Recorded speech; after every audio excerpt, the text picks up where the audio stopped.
Debates over what government should be implemented in different societies have raged on since the beginning of human history. From ancient Mesopotamia to the United States today, governments have ruled people within settlements. This brings up a big question of which form of government is best for citizens of the United States under modern standards.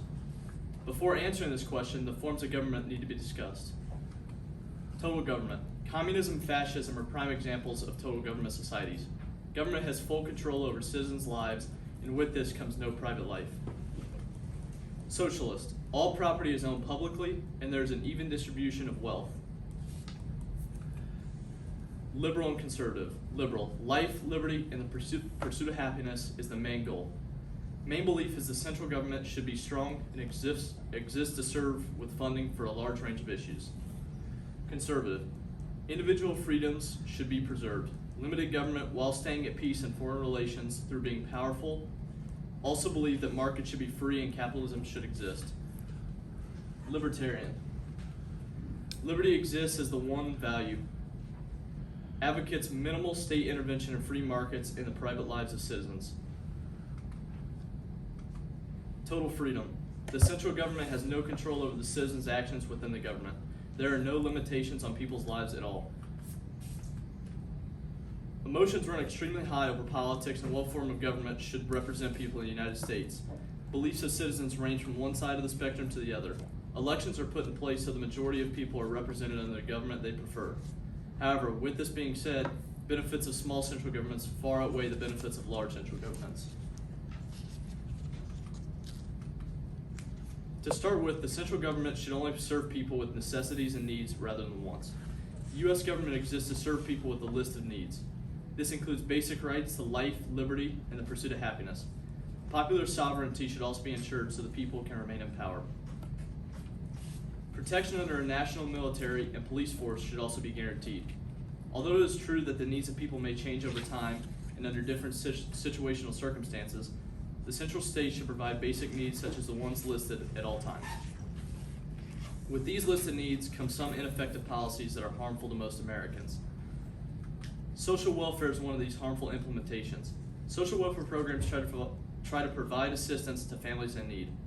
Although this may sound helpful on paper, social welfare programs have lasting negative effects on people's lives. According to Robert Rector, a senior research officer at the Center for Health and Welfare Policy, welfare reduces work effort and produces illegitimacy in poverty-prone single-parent families. It actually may cause an overall decrease in family incomes. Some people would rather live off their welfare checks than get a job and work for their paychecks. Furthermore, some fake welfare claims can be made in order to steal money from the federal government. Welfare aid only works in very limited cases, and most cases do not yield fewer problems and better life outcomes for families. Secondarily, limited government provides strong advantages to citizens. Small government is superior because it protects individual interests, ensures the sovereignty of the states, and keeps the natural rights of humans in the form of life, liberty, property, and the pursuit of happiness intact. This same branch of ideology applies to capitalism as well. In small government societies, competition exists in business. This drives prices down for business to be able to compete with each other. Federal government also provides limited control over capital markets. This allows for a wide range of products to be available to consumers. As shown on this graph, free market allows for high GDP numbers, the United States coming in second for GDP behind Switzerland.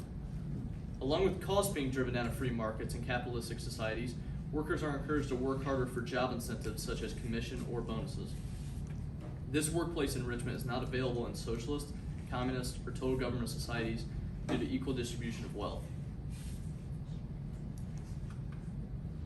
Lastly, large central governments impose many dangers on citizens. Imagine a world where every move you made was watched over and controlled by the federal government. Although it may seem unfathomable, this is a reality for a large number of people around the world. Privacy is a constant threat in large government societies. Government controls all social media and products distributed under large government provisions. This censors people from seeing the freedoms that other countries give their citizens, thus preventing against revolution or revolt. Strong governments have sophisticated technology that enables them to see all online history and communications, this can warn a government of a possible revolt.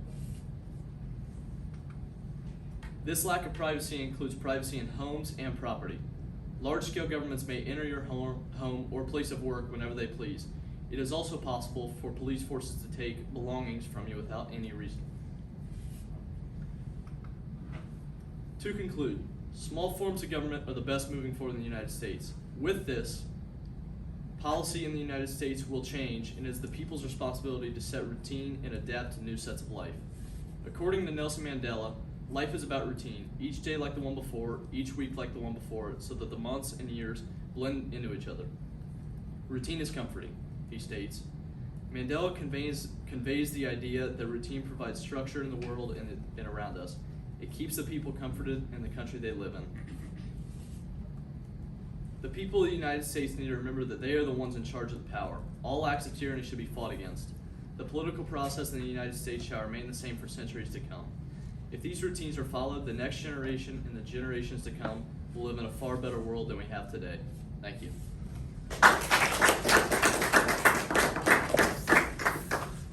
All right, 2 questions I have for you. First up, how valid and reliable were the sources that you used, and how do you know? I felt like they were reliable because a lot of them came from governmental websites and trusted sources that provided facts based on reliable sources of knowledge. All right, and what advice would you have for other researchers who want to talk about this topic? I would give them the advice of staying away from biased resources. Some of the resources I come across were had some bias to them, and try to stay away from them as best as possible.